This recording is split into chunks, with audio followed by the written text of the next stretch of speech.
जय हिंद दोस्तों। जैसा कि आप जानते हैं, डिफेंस सर्विस पैकेज यानी डीएसपी अकाउंट सर्विंग और रिटायर्ड सैनिकों के लिए एक बहुत अच्छी सुविधा है और ये बिल्कुल फ्री है।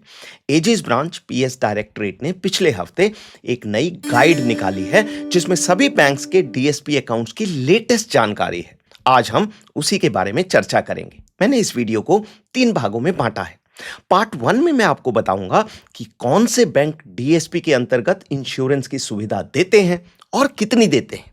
पार्ट 2 में हम देखेंगे कि कुछ बैंक्स द्वारा दी जाने वाली विशेष सुविधाएं क्या हैं जो बाकी बैंक्स नहीं देते। और अंत में पार्ट 3 में मैं आपको अपनी रिकमेंडेशन दूंगा कि आपको डीएसपी के लिए कौन से बैंक का चुनाव करना चाहिए और क्यों। लेकिन उससे पहले डीएसपी की तरह एक और सुविधा है जो बिल्कुल फ्री है और वो है मेरे चैनल का सब्सक्रिप्शन। चैनल का भी एक्सीडेंट हो रखा है, सब्सक्राइबर कम आ रहे हैं, तो अगर आप इसका इलाज करके मेरी मदद करना चाहते हैं तो प्लीज सब्सक्राइब जरूर कीजिए। बहुत बहुत धन्यवाद। ग्रेट, तो चलिए पार्ट 1 से शुरुआत करते हैं और देखते हैं कि कौन से बैंक डीएसपी के अंतर्गत इंश्योरेंस की सुविधा देते हैं और उनके अमाउंट्स क्या हैं। तो दोस्तों, अब आप अपनी स्क्रीन पर personal accident insurance death cover के डिटेल्स को देख सकते हैं। यह अमाउंट सैनिक की फैमिली को मिलेगा अगर एक्सीडेंट में उसकी डेथ हो जाती है। जैसा कि आप देख रहे हैं, एजिस ब्रांच का 11 बैंकों के साथ डीएसपी का एग्रीमेंट है, तो प्लीज इंश्योर कीजिए कि आपका सैलरी या पेंशन अकाउंट इन्हीं 11 में से किसी बैंक में होना चाहिए। आईडीएफसी फर्स्ट बैंक के सामने मैंने स्टार का निशान लगाया है, इसके बारे में मैं आपको पार्ट 2 में बताऊंगा। और ये हैं personal accident insurance disability cover के डिटेल। पहली टेबल थी डेथ कवर और ये है डिसेबिलिटी कवर। जो अमाउंट यहां लिखे हैं वो 100% डिसेबिलिटी के लिए है। अगर डिसेबिलिटी कम है तो अमाउंट उसी प्रकार से कम हो जाएगा। जैसे एसबीआई सर्विंग सैनिकों को 1 करोड़ तक का डिसेबिलिटी कवर देता है, तो अगर किसी को 50% डिसेबिलिटी मिलती है तो उसे 50 लाख रुपए मिलेंगे। तो ये थे 2 मेन प्रकार के एक्सीडेंट इंश्योरेंस, डेथ और डिसेबिलिटी कवर। इनके अलावा भी कुछ और बेनिफिट्स मिलते हैं जिन्हें आप अब अपनी स्क्रीन पर देख सकते हैं। Number 1, air accident cover. यह अमाउंट मिलेगा अगर सैनिक की डेथ एयर एक्सीडेंट में होती है। Number 2, education assistance. यह अमाउंट सैनिक की डेथ के बाद बच्चों की एजुकेशन के लिए मिलेगा। Number 3, girl child marriage assistance. यह अमाउंट बेटियों की शादी के लिए मिलेगा। Number 4, loan concession. जब आप उस बैंक से लोन लेते हैं जिसमें आपका डीएसपी अकाउंट है तो आपको प्रोसेसिंग फी में छूट मिलेगी या इंटरेस्ट रेट नॉर्मल से कम होगा। और नंबर 5, कुछ और छोटे बेनिफिट जैसे एम्बुलेंस चार्जेस वगैरह। इन सभी बेनिफिट्स के डिटेल्स एजिस ब्रांच की गाइड में दिए हुए हैं। मैंने गाइड के लिंक को वीडियो के डिस्क्रिप्शन में डाल दिया है।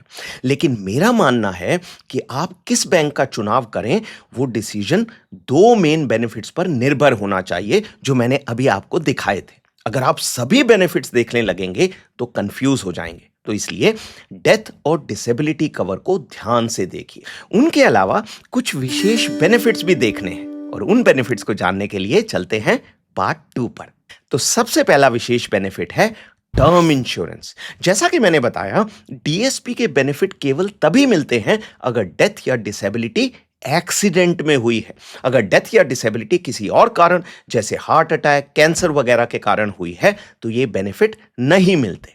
लेकिन 3 बैंक 10 लाख रुपए का टर्म इंश्योरेंस भी देते हैं। यह अमाउंट फैमिली को मिलेगा अगर सैनिक की डेथ किसी भी कारण से हुई है, इसमें एक्सीडेंट वाली कंडीशन नहीं है।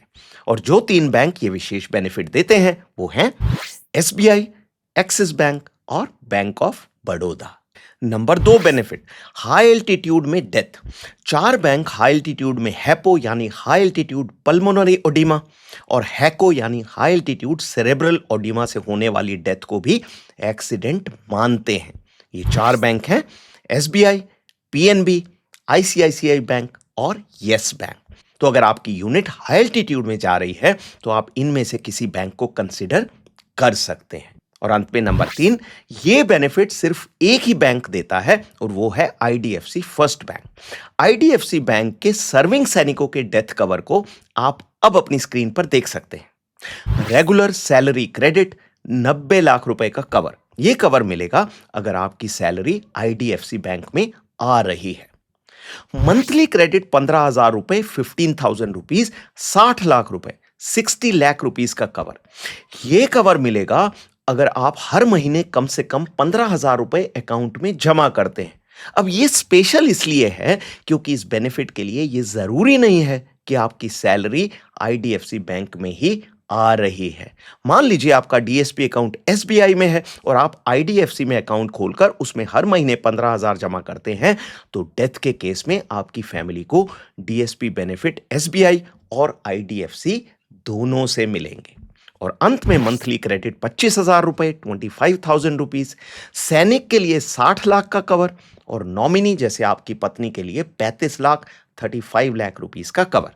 यानी नॉमिनी को भी एक्सीडेंट इंश्योरेंस मिल जाएगा और इसके लिए आईडीएफसी में डीएसपी अकाउंट होने की जरूरत नहीं है, लेकिन हर महीने 25,000 रुपए, 25,000 रुपीज जमा करना जरूरी है। तो ये थी आईडीएफसी फर्स्ट बैंक की स्पेशल सुविधाएं सर्विंग सैनिकों के लिए। पेंशनर्स के लिए भी ऐसी ही सुविधाएं अवेलेबल हैं। अगर आप regular DSP pension account IDFC में खुलवाते हैं तो आपको 60 लाख, 60 लाख रुपीस का कवर मिलेगा और नॉमिनी जैसे आपकी पत्नी को 35 लाख, 35 लाख रुपीस का कवर मिलेगा। अगर आप डीएसपी पेंशन अकाउंट नहीं भी खुलवाते तो भी ये कवर मिलेगा, लेकिन फिर कंडीशन ये होगी कि आपको हर महीने 25,000 रुपए, 25,000 रुपीस अकाउंट में जमा करने पड़ेंगे। तो ये था पार्ट 2। अब आते हैं सबसे इंपॉर्टेंट पार्ट 3 पर और देखते हैं डीएसपी के बारे में मेरा सुझाव। इंपॉर्टेंट बात, ये वीडियो किसी बैंक के द्वारा स्पॉन्सर्ड नहीं है और मेरा अपना अकाउंट आईसीआईसीआई बैंक में है। तो जो रिकमेंडेशन मैं दे रहा हूं वो सिर्फ और सिर्फ एक बात पर निर्भर है और वो है बैंक्स द्वारा प्रोवाइड किए जाने वाले बेनिफिट। ग्रेट। तो सर्विंग सैनिकों और पेंशनर्स के लिए बेस्ट बैंक अलग अलग हैं। चलिए एक एक करके देखते हैं। और ये आ गए सर्विंग सैनिकों के डिटेल आपकी स्क्रीन पर। सबसे पहले देखें कि कौन सा बैंक सबसे ज्यादा डेथ और डिसेबिलिटी कवर दे रहा है। कॉलम 3 है डेथ कवर और कॉलम 4 है डिसेबिलिटी कवर। तो ऐसे कई बैंक हैं जो 1 करोड़ का डेथ और डिसेबिलिटी कवर दोनों दे रहे हैं। इसमें डिसाइड करना थोड़ा मुश्किल है। अब लगाते हैं अपना पहला फिल्टर जो है टर्म इंश्योरेंस। मेरे हिसाब से टर्म इंश्योरेंस एक इंपॉर्टेंट बेनिफिट है। अगर आपके लिए भी ये इंपॉर्टेंट है तो लिस्ट में रह जाएंगे वो 3 बैंक जो टर्म इंश्योरेंस देते हैं, यानी एसबीआई, एक्सिस और बैंक ऑफ बड़ौदा।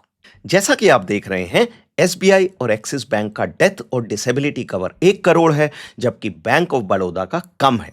तो हम बैंक ऑफ बड़ौदा को भी हटा देते हैं। अब एक और फिल्टर है हाई एल्टीट्यूड वाला। अगर आप ऐसे आर्म या सर्विस में हैं जिसमें हाई एल्टीट्यूड की पोस्टिंग की संभावना ज्यादा है तो एसबीआई बेस्ट चॉइस है। अगर हाई एल्टीट्यूड वाला मसला नहीं है तो एसबीआई और एक्सिस बैंक दोनों बराबर हैं। तो ये था सर्विंग सैनिकों का विश्लेषण। अब आते हैं पेंशनर्स पर और ये हैं पेंशनर्स के डेथ और डिसेबिलिटी कवर के डिटेल। इसमें पहला फिल्टर लगाते हैं अमाउंट का। तो 3 बैंक डेथ और डिसेबिलिटी कवर 1 करोड़ का दे रहे हैं। वो हैं Punjab and Sindh bank, Union Bank of India यानी यूबीआई और एचडीएफसी बैंक। तो हम बाकी बैंक्स को हटा देते हैं। पेंशनर्स के केस में चॉइस सिंपल है, ना तो हाई एल्टीट्यूड का मसला है और ना ही टर्म इंश्योरेंस का। टर्म इंश्योरेंस की सुविधा सिर्फ सर्विंग सैनिकों के लिए है, पेंशनर्स के लिए नहीं है। तो आप इन 3 बैंक्स में से कोई भी चुन सकते हैं। और ये हैं सर्विंग सैनिकों और पेंशनर्स के लिए कंबाइंड लिस्ट। सर्विंग सैनिकों के लिए बेस्ट बैंक हैं एसबीआई और एक्सिस बैंक और पेंशनर्स के लिए बेस्ट है Punjab and Sindh bank, UBI और एचडीएफसी। तो कुछ बैंक सर्विंग सैनिकों के लिए अच्छे बेनिफिट देते हैं और कुछ बैंक पेंशनर्स के लिए। जैसे एसबीआई के पेंशनर्स के बेनिफिट बहुत ही कम है, डिसेबिलिटी कवर तो 0 है। तो आपको रिटायरमेंट के समय डीएसपी पेंशन अकाउंट का चुनाव केयरफुली करना है ताकि आप मैक्सिमम बेनिफिट ले सकें। जरूरी नहीं है कि जिस बैंक में सैलरी आ रही है उसी में पेंशन भी कंटिन्यू रहे। ये गलती मैंने कर रखी है, अभी जल्द ही सुधारूंगा। साथ ही जैसा मैंने बताया, अगर आप आईडीएफसी बैंक में अकाउंट खुलवा सकते हैं तो आपको एडिशनल बेनिफिट मिलेंगे, चाहे आपकी सैलरी या पेंशन उसमें नहीं आ रही है तो भी। थोड़ा काम तो बढ़ेगा क्योंकि आपको मॉनिटर करना पड़ेगा और हर महीने पैसे जमा करने और निकलवाने पड़ेंगे। अगर नेट बैंकिंग में करते हैं तो कोई प्रॉब्लम नहीं है, फिजिकली करना संभव नहीं होगा। तो ये आईडीएफसी वाला मसला सभी को अपनी सुविधा के अनुसार डिसाइड करना होगा। ये था आज का वीडियो। अगले वीडियो में हम क्लेम के प्रोसीजर के बारे में जानेंगे। अगर डीएसपी अकाउंट खुलवा लिया और क्लेम समय पर जमा ना किया, या क्लेम में कोई गलती हो गई, या फैमिली को इस बारे में पता ही नहीं है, तो कोई फायदा नहीं है। जय हिंद।